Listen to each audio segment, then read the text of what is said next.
अवैस, सबसे पहले तो टीम की जो सूरत हाल है उसके ऊपर हम तबसरा कर लेते हैं। इस वक्त हम देख रहे हैं एक बड़े पैमाने पर एक बड़ी सर्जरी की गई है और बड़े बड़े खिलाड़ियों को बेंच कर दिया गया है। आप इस इकदाम को कैसे समझते हैं? देखें, ये ज़रूरी था। मुझे पता है मिक्स एंड मैच इस वक्त अपना रद्द-ए-अमल लोगों से आ रहा है। जो फैंस हैं वो भी बात करें, ऑब्वियसली जो एक्स क्रिकेटर्स हैं वो मुझसे बेहतर समझते होंगे, वो भी बात करें, लेकिन ये ज़रूरी होता है। जब हम बात करते हैं ना, जब आपकी परफॉर्मेंसेस ना हो रही है तो आप एक लड़के को रेस्ट देते हो। जब आपका प्राइम बॉलर की बात करूं, शाहीन की बात कर लो, आपका प्राइम बेस्ट बैट्समैन है बाबर आजम की बात करो, साइकोलॉजिकली कहीं ना कहीं अफेक्ट हो रही थी चीज़। जब आपकी परफॉर्मेंस ना हो तो वो आपकी परफॉर्मेंस पे भी अपना असर डालती है और साथ ही साथ आपकी फिटनेस पे भी असर डालती है। वो आपको नजर आ रहा था। ये राइट डिसीजन है कि आपने उनको रेस्ट दिया ताकि वो जाके वापस एनालिस्ट और साइकोलॉजिस्ट के साथ काम करें। ये मैं अभी नहीं, बहुत टाइम से बात कर रहा हूँ शोज के अंदर कि आपको देना पड़ेगा रेस्ट, आपको हार्श डिसीजंस लेने पड़ेंगे। जब आपके टॉप परफॉर्मर्स, मीर हमजा की बात कर लूं, कामरान गुलाम की बात करूं, जो आपके डोमेस्टिक के टॉप परफॉर्मर्स है, जब उन लड़कों को आप चांस वो भी अपनी होम कंडीशंस पे नहीं दोगे तो फिर देखें वो चीज बैकफायर करती है। क्योंकि हम ज्यादती क्या करते हैं, एक लड़के के साथ हमारा टॉप का परफॉर्मर होता है डोमेस्टिक में, हम उसका जाके डेब्यू करवाते हैं ऑस्ट्रेलियन कंडीशंस के अंदर जाके, जहां पर आपके जो सीनियर प्लेयर्स हैं, जो आपके सीजन है, वो भी स्ट्रगल करते हैं। तो ये ज्यादती करते हैं आप। अच्छा। अच्छी चीज है कि आपने अपने होम कंडीशंस में उनको डेब्यू करवाएंगे ताकि वो जिस तरीके से डोमेस्टिक के अंदर परफॉर्म करते हुए हैं वो परफॉर्म यहाँ पर करें। लेकिन एक जो ट्रिकी चीज जो मैं कहता हूँ पाकिस्तान क्रिकेट बोर्ड की, जब आपको याद हो जब चेयरमैन साहब आए थे, उन्होंने एक बात की, एक अच्छी चीज लगी कि आपने एटलीस्ट आप डिसीजंस ले रहे हो, डिसीजंस पे आप अमल भी कर रहे हो, लेकिन आपको अमल जो है वो रैपिड करना पड़ेगा। अगर आप चाहते हैं कि पाकिस्तान टीम वहां पर पहुंचे जहां पहले थी तो आपको सख्त डिसीजंस लेने पड़ेंगे। आज आप देख रहे हैं टेस्ट क्रिकेट के अंदर आपकी टीम इस वक्त आखिरी नंबर पर मौजूद है। मैंने कभी देखा नहीं पाकिस्तान को टेस्ट क्रिकेट के अंदर आखिरी नंबरों पे जाते हुए। आज वो यहाँ पर अपना पहुंच चुके हैं कि हम बिल्कुल लास्ट पोजीशन पर मौजूद हैं।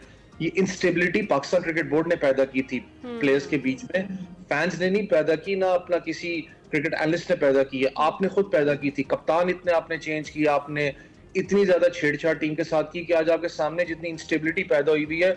आप आज मैं बात करता हूं कि आज आपको इतनी जरूरत है जीत की, शायद वो बांग्लादेश के खिलाफ और जिम्बाब्वे के खिलाफ, ताकि आपकी टीम वापस ट्रैक पे आ सके। वैसे यहाँ तो चेयरमैन इतनी तादाद में चेंज हो गया, आप तो खिलाड़ियों की बात कर रहे हैं, लेकिन मुझे ये बताइएगा कि इस वक्त आप मोहसिन नकवी के इकदाम को कैसे देख रहे हैं कि उनका ऊंट किसी करवट नहीं बैठ रहा है। जो वो इकदाम करते हैं वो दोबारा वापस मुंह चढ़ाता हुआ उनके पास आ जाता है। अभी भी जो ये सर्जरी का काम किया गया है, आपको लगता है कुछ फेवरेबल होगा या फिर वही जो नतीजा हम पहले देख रहे हैं वैसा ही कोई नतीजा मिलने वाला है?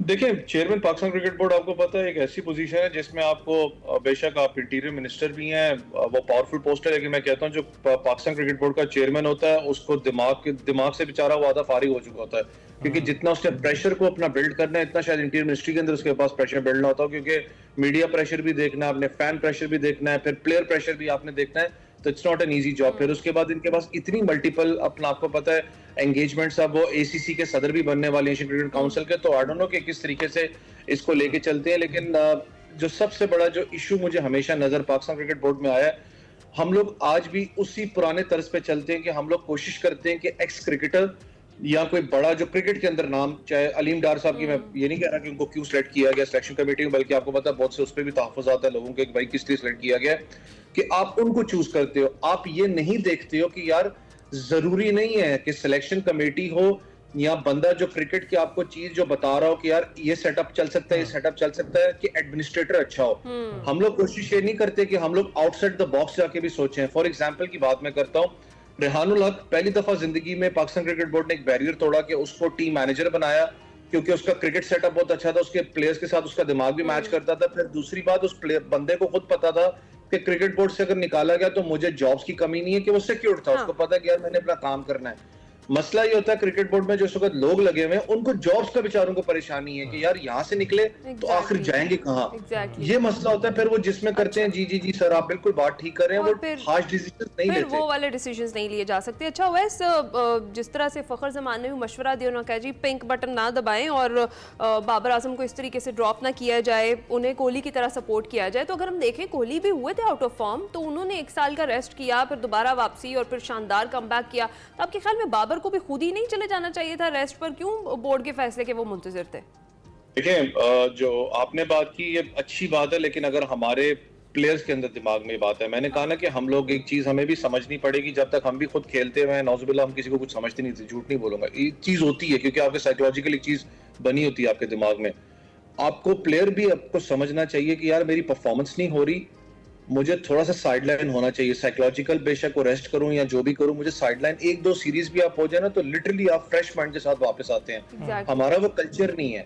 हमारा मसला ये है कि हमारा कप्तान जो एक्स कप्तान अगर वो पानी की बोतल भी उठा लेना तो हमारे वावेला मच जाता है सोशल मीडिया के। वो स्टोक्स नहीं कर रहा था, स्टोक्स को आप देखें वो पानी की बोतलें भी यहाँ तक अपना बांटता रहा, प्लेयर्स को अपना जो गाइड करता रहा, उस पर तो किसी ने कुछ नहीं कहा।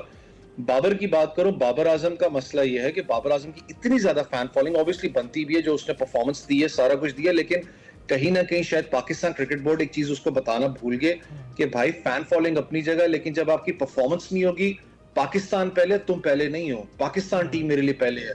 परफॉर्म नहीं करोगे तो आपको मुझे रेस्ट देना है, ड्रॉप करना है। अल्फाज अब मैं यूज कर रहा हूँ, ड्रॉप करें, कोई इसमें खर्च नहीं होता यार। आप बड़े प्लेयर को भी ड्रॉप करते हो उसकी परफॉर्मेंस की बेस पे। आपने मैचेस जीतने हैं, आपने प्लेयर के साथ नहीं स्टिक अराउंड करना। कोहली के साथ जो 1 साल Indian cricket board stick around किया है वो डिफरेंट फॉर्मेट्स पे किया है। जब उसका एक फॉर्मेट पे नहीं परफॉर्म कर रहा था, कोहली को यहाँ तक कप्तानी से भी उतारा गया। आपको याद हो कोहली के बारे में एक बात की जाती थी कि यार ये वापस नहीं आएगा इंटरनेशनल क्रिकेट में, आसिफ यहाँ तक कह गए थे जो उसकी परफॉर्मेंस थी, लेकिन साइकोलॉजिकली इतना ज्यादा उस पर काम किया गया था कोहली के ऊपर। चाहे वो लीग क्रिकेट की बात करें जो आरसीबी की तरफ से वो खेलते हैं, चाहे इंडियन क्रिकेट बोर्ड की बात करें कि आज आपके सामने Kohli one of the biggest chasers है, बिल्कुल है, चेजिंग में किंग है, ये नो डाउट है इस चीज पे। बिल्कुल, और कोहली के उसने साथ आखिरी दम तक, अपने आखिरी मैच तक ये साबित किया है कि वो एक मैदान का खिलाड़ी है, प्रेशर में खेलने वाला खिलाड़ी, और हमारे खिलाड़ी अक्सर चोक कर जाते हैं प्रेशर में। लेकिन आप ये बताइएगा कि क्या खिलाड़ियों पर को मुर्द इल्ज़ाम ठहराना ही ठीक है, या फिर हम कुछ तब्दीली देखते हैं? क्योंकि रमीज राजा की क़यादत में हमने देखा कि कुछ बेहतर कारकर्दगी थी टीम की, और जब से ये तब्दीलियां तेज़ी से सरबराही में क़यादत में आना शुरू हुई, तब से ही हम देख रहे हैं कि मुसलसल तनज़ली का शिकार है हमारी टीम।